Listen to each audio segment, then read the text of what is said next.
So I've got a lot of videos to do this week, so I'm checking the weather. It says Sunday, thunderstorms. Monday, Tuesday, Wednesday, thunderstorms. This is a National Weather Service. We go to another weather service. No rain, clear and sunny, followed by clouds, clouds, clouds. No rain at all. And go back and compare this to the monsoon being predicted all week. These morons can't even do the weekly weather, yet they're predicting global warming for the next 20 years. Yeah, right. And people wonder why we don't pay attention. So we're at our storage and test facility. Let's see what we're driving this week. And the weather people said it was going to rain all day today. Haven't seen a drop. Might want to hurry just in case anyway. One of my favorite trucks, the Honda Ridgeline. They did some slight styling updates for 2021 to make it look more like a truck. They put this seam here to make it look like the bed and body are separate, although I think they're still one piece. Then again, maybe it's not. And here's the rear view. I know there are going to be a lot of statements in the comment section saying this is not a real truck because it's a unibody rather than body on frame. I looked in the dictionary.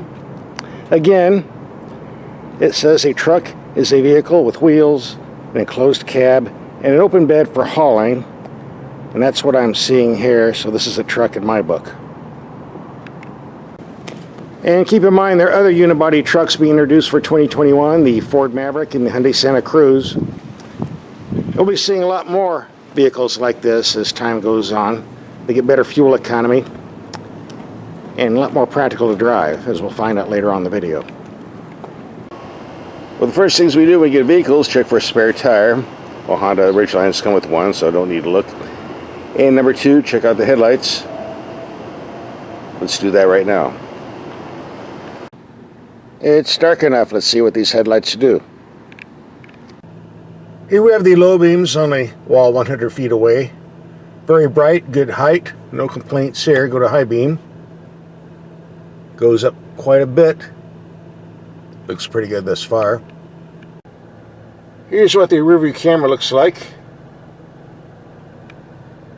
Looks better in person than on my cheap camera that I'm holding in my hand. The two don't seem to be compatible. And it's pretty dark in back of me, so still it's pretty impressive. And here we have the brights on a fence 80 yards away. Building behind it 130 yards away. Seems to light up everything pretty good. Good widespread. Low beams reach out just fine.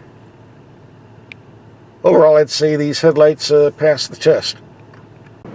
And if you don't want the tailgate folding down, it also folds off to the side, which makes loading and unloading gear a lot easier. And for securing your gear, a trunk big enough to fit a real person or your tools, which is a lot more secure than mounting a goofy looking toolbox on top of the bed that you have to do on other pickup trucks. And on other trucks, if you get a flat, you have to crawl underneath the truck, get yourself real dirty to get the spare tire. Here, it's nice, clean, and safe right under the bed floor. And I read a comment from somebody once on one of my videos saying, well, what if you put 1,000 pounds of gravel in the bed and get a flat? How are you going to reach the tire? Very simple, dude. You take the tire out before you put the gravel in the bed. Duh. And this lid does lock, by the way, right there. The base price of a Ridgeline is $36,490. Considering you're getting a 280 horsepower V6, 9-speed automatic, all-wheel drive, and a quad 4-door body, as well as the bed liner, I would say that price is very reasonable.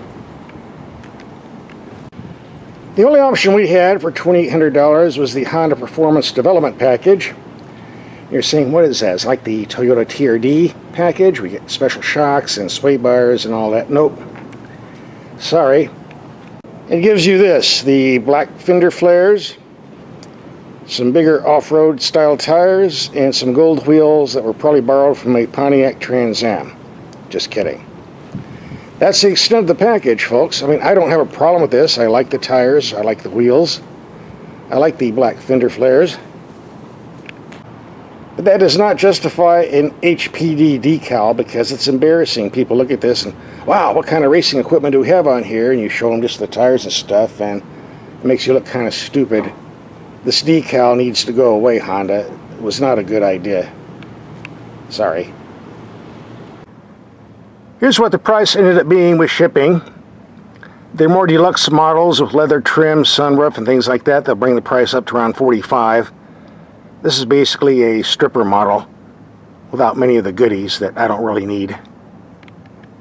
Assembled in Lincoln, Alabama, USA. Yeehaw. Let's take a look at the cabin, and before we get in, I'll tell you that even though almost all mid-sized trucks are rated for 5 passengers, most of them can only hold 4. This can actually hold 5. It has more room than any mid-sized truck on the market. In fact, the room is about the same as what you get on a Ford F-150 4-door or a Silverado 1500 4-door. At least as far as width goes. Maybe not as much headroom, but about as much overall.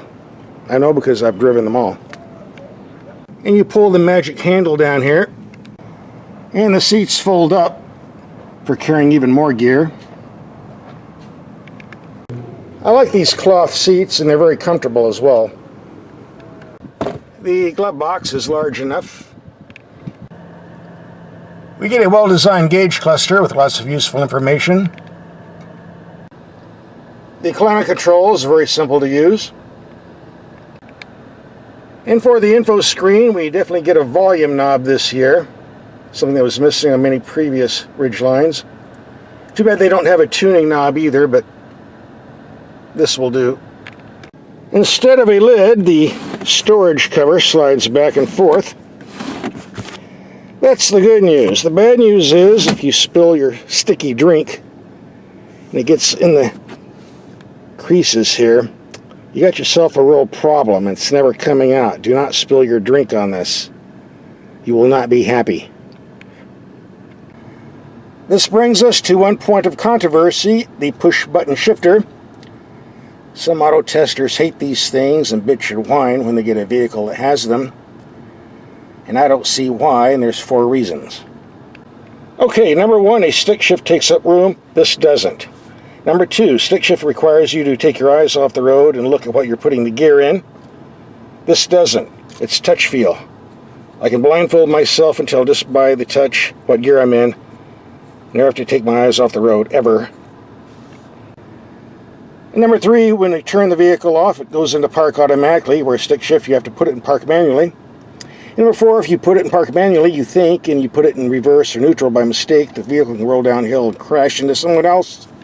So that's 4 reasons why a push button shifter is better than a stick. Superior in every single way. The only thing that comes close to being as good are the rotary knobs we see on many trucks like the Ram. In the future, we'll see more rotary knobs and more push-button transmission shifters, and the stick eventually, I think, will be going away entirely. Should have been gone a long time ago. And if you want to shift that 9-speed transmission yourself, no problem. You have pedal shifters on the steering wheel where they belong, not on the steering column like the Italians do where they don't belong. Knock yourself out. Below the shift buttons, we have the drive mode button. Right there. We got normal, snow, mud, or sand for your all-wheel drive system. Take your pick. There's one feature I like about this Honda, but then again I don't like. And let me explain. I hate electronic parking brakes. The dumbest invention ever put on a car. I like manual parking brakes. And here we have a manual parking brake. Thank you, Honda. Unfortunately, the lever is right where you put your leg. This keeps bumping on my top of my leg here. I'm not that big a person. If you weigh over 300 pounds, you're definitely going to have a problem with this. Why'd they put it here? Why didn't they put it up over here? And this has been a common complaint for ages, and Honda doesn't want to do anything about it. A dumb idea to put it here. Needs to be changed. Oh yeah, and one other little gripe. If you want satellite radio, you have to order the fancier Ridgeline, but shouldn't that be standard on all the Ridgelines? I mean, come on, even the cheapest Korean cars with little 3-cylinder engines have satellite radio. I mean, they give it to everybody for free, so you'll sign up. AM/FM just doesn't cut it, especially for a $40,000 vehicle, even if it is the base bottom starter unit. Okay, in spite of my minor complaints, this is still my favorite pickup truck. Well, at least tying with the Toyota Tacoma. Be hard to choose between the two if I was buying one. But nevertheless, let's take this out and do some driving. The power steering has pretty decent feel and feedback for a truck. However, be warned, the turning circle of this rig is definitely that of a full-size truck, just under 44 feet. If you're making U-turns, make sure you can take that corner. It's not that easy to park this in tight spaces either. As we do all of my videos, we're going to take some mild speed humps around 20 miles per hour, see how the suspension performs on impact. Here comes bump number 1. Very, very smooth. Here comes number 2.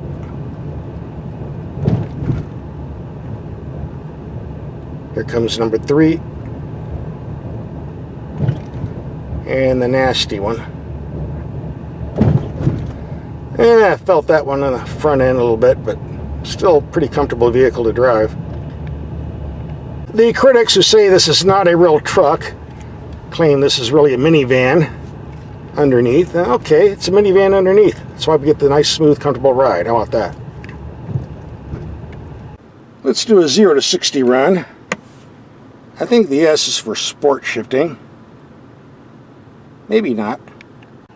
Okay, 280 horsepower running through a 9-speed automatic and all-wheel drive. Moves out pretty good.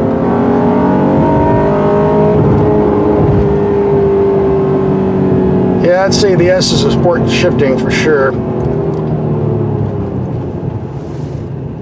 Nice brakes, although the pedal's a little on the mushy side.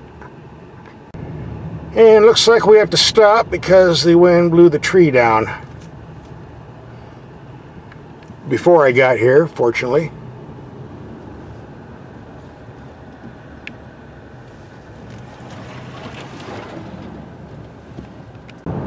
For street commuting, this is definitely the most comfortable truck on the market.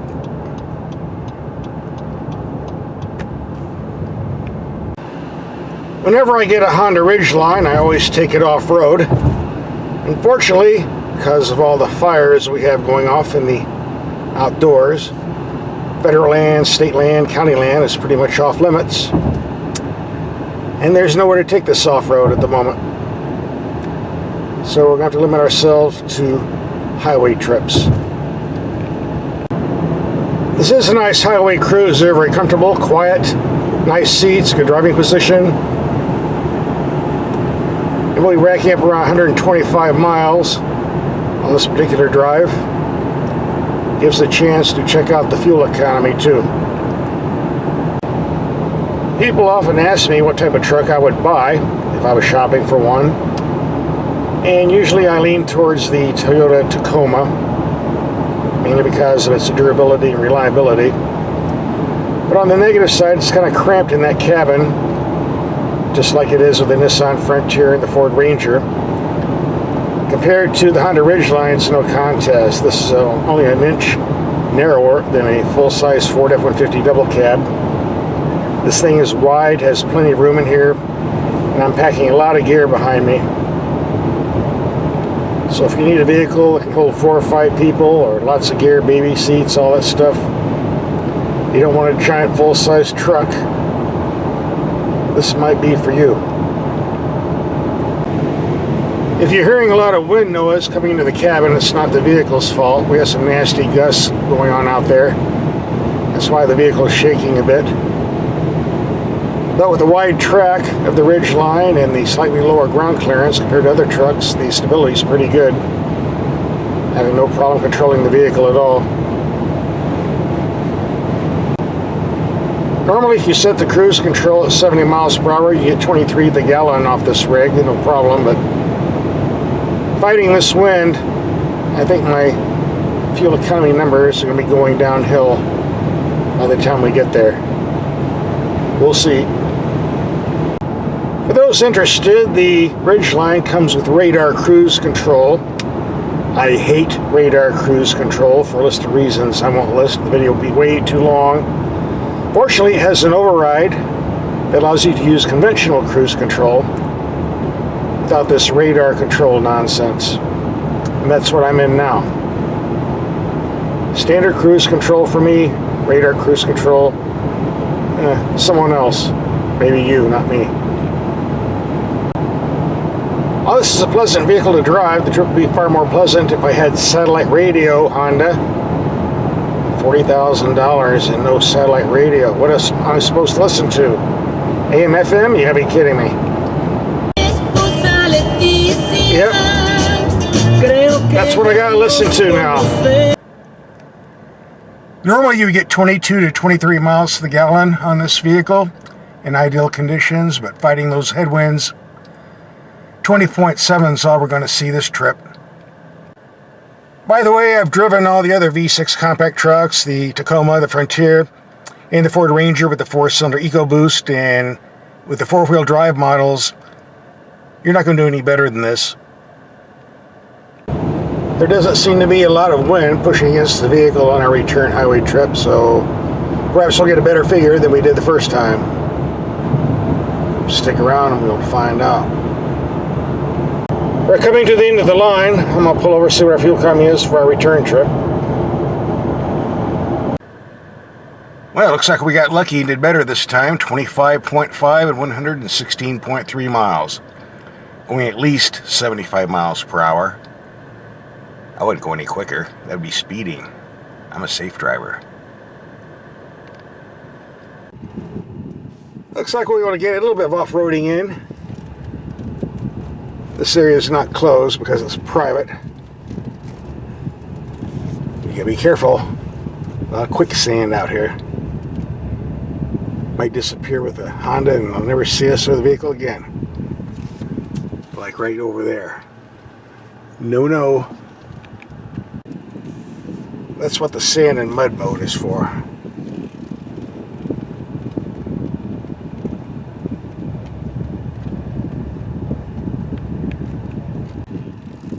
Well, this isn't the roughest terrain I've ever taken a vehicle on, but it's all that's available. All the forest roads are closed.